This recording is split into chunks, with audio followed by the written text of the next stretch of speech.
أعوذ بالله من الشيطان الرجيم بسم الله الرحمن الرحيم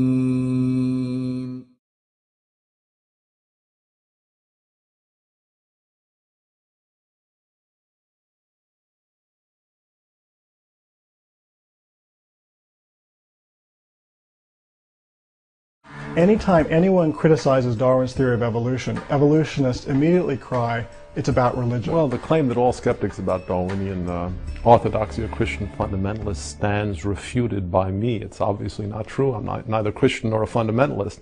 But lots and lots of people are skeptical in the scientific community. I became skeptical of Darwinian evolution early on, outside of any religious influence, just because of the complexity that I was learning about in the cell, and we use the word elegant in genetics. The biggest impasse confronting evolution is the incredibly complex structure of the living cell. Every living thing on Earth is made up of cells 1/100th of a millimeter in size. Some living things are made up of a single cell. Yet even these single-cell organisms are remarkably complex in their composition.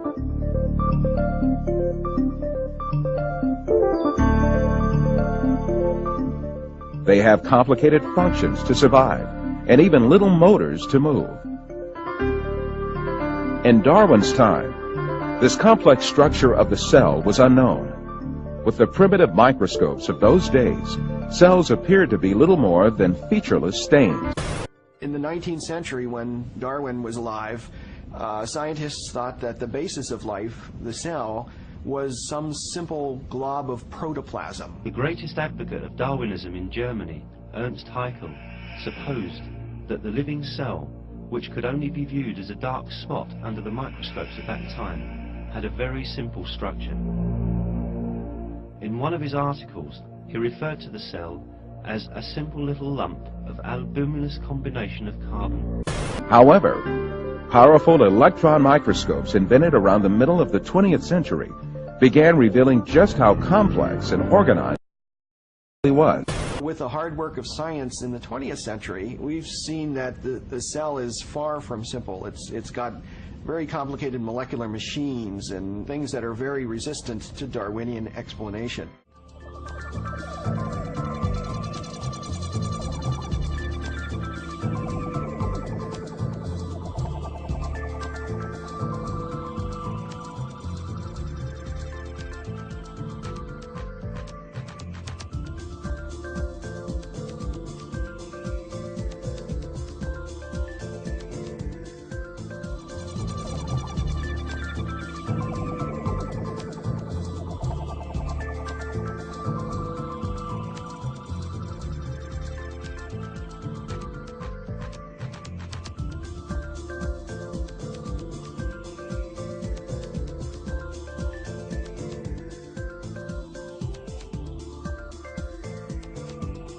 The cell may be the most dynamic.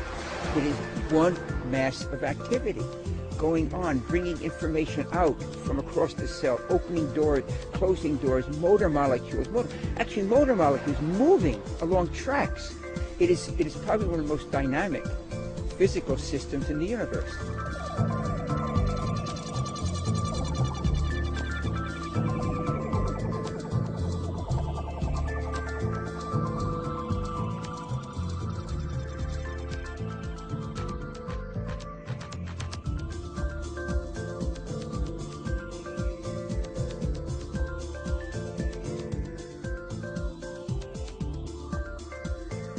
Not even the most sophisticated laboratory has been able to produce a single living cell from non-living matter.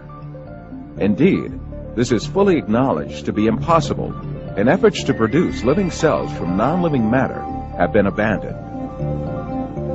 But the theory of evolution claims that this system, which man with all his intelligence, knowledge, and technology cannot succeed in reproducing, came into existence by chance.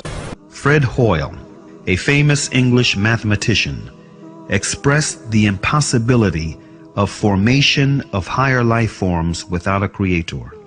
The chance that higher life forms might have emerged by chance is comparable with the chance that a tornado sweeping through a junkyard might assemble a Boeing 747 from materials therein. The ingredients must combine, but they must combine according to an exact formula in a unique way.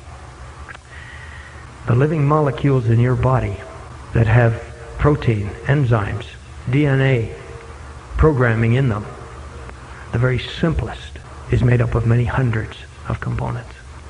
So 100 components would have one chance in 100 million billion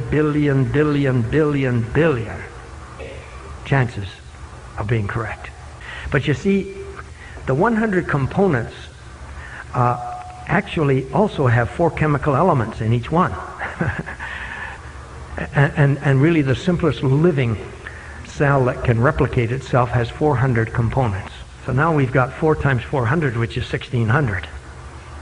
So we've got 1600 components, and that would be, well, 1 in 167,636 zeros following. That would be the odds against such a right combination. And wait a minute.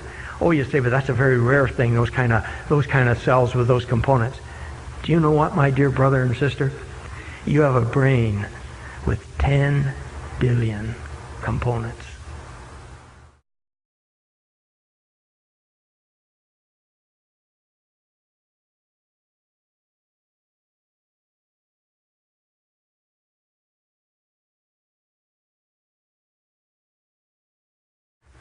$11 components. There would only be one chance in 39,916,800 that they could combine correctly. Modern biochemistry has also revealed the unimaginably complex design of the DNA molecule.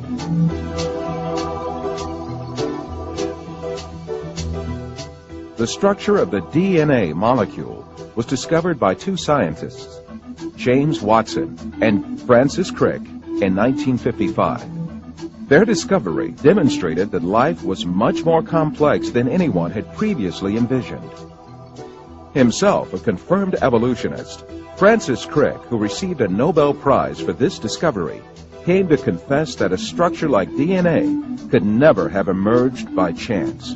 Think of a cell as being a nanofactory, a factory where on a very small scale, digital instructions are being used to make the components of the factory. Here we have the famous DNA double helix. You can see the 2 helical strands that are intertwined and wind around each other on the outside of the molecule. This is the material that stores all of our genetic information. In higher life forms, this will be the equivalent of something like a gigabyte of information stored in the molecules that form the individual chromosomes, all packed within the nucleus, which is a tiny fraction of the entire cell size. So what does DNA do? Well, the information in DNA ends up providing the information for sequencing the amino acids to make protein. We have information in a 1-dimensional form that provides the information for a 3-dimensional form. If we attempt to write down the information in the DNA, this would take up approximately 1 million pages.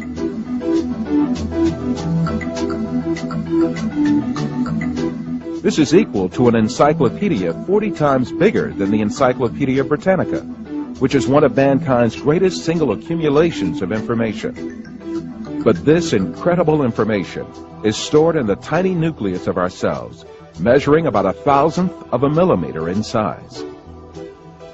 It is calculated that a DNA chain small enough to fill a teaspoon has the capacity to store all the information contained in all the books ever written.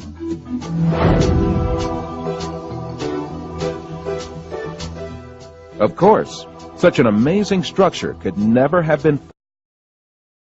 The theory of evolution, which sees life as the result of mere coincidences and haphazard happenings, is helpless to explain anything in the face of the incredible complexity of DNA. the information that is stored in the DNA molecule is pointing back to a designing intelligence. Now, why do I say that? It has to do with what we know about the cause and effect structure of the world. Our local hero in Seattle, Bill Gates, says that DNA is like a software program, only much more complex than any we've ever created. And that's a very suggestive remark because we know that programs always come from programmers.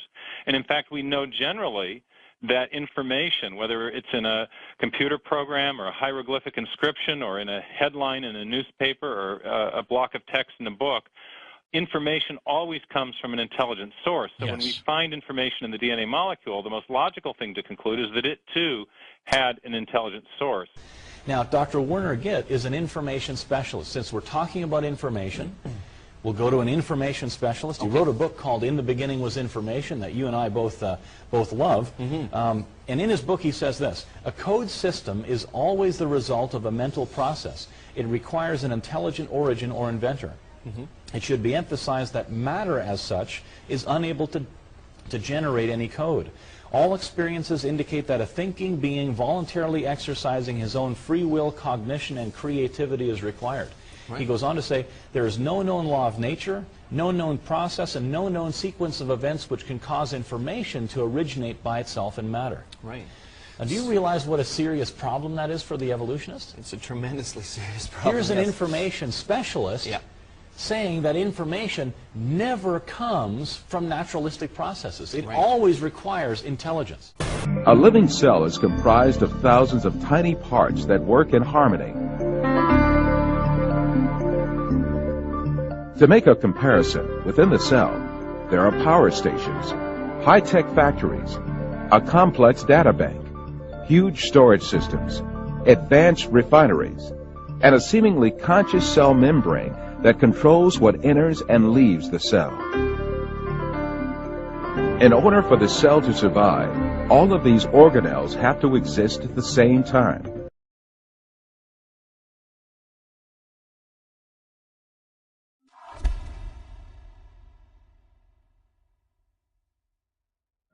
Irreducible complexity was coined by Mike Behe in describing these molecular machines. Basically what it says is that you have multi-component parts to any given organelle or system in a cell, all of which are necessary for function. That is, if you remove one part, you lose function of that system.